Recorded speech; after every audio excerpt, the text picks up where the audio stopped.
আসসালামু আলাইকুম গাইস, দেখেন বাবরসি হেল্পার দুধ আর চিনি মিশিয়ে দিতেছে,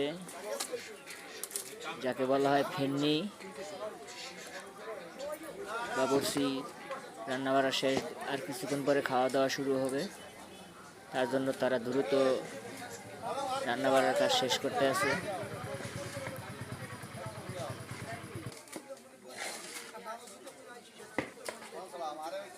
আর কিছুক্ষণের ভিতরে খাওয়া দাওয়া শুরু হয়ে যাবে, তার জন্য তারা দ্রুত কাজ করতে আছে।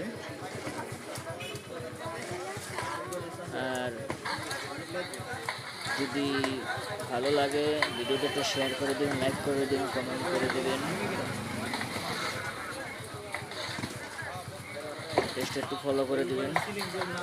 আশা করি ভালো থাকবেন সবাই। আসসালামু আলাইকুম রহমতুল্লাহ বারাকাতুহু। কি অবস্থা, কেমন আছেন? নতুন বছরের অগ্রিম শুভেচ্ছা দিয়ে রইলাম। শুভেচ্ছা ভালোবাসা রইল। বাবুসিদের জন্য দোয়া করবেন। আসসালাম।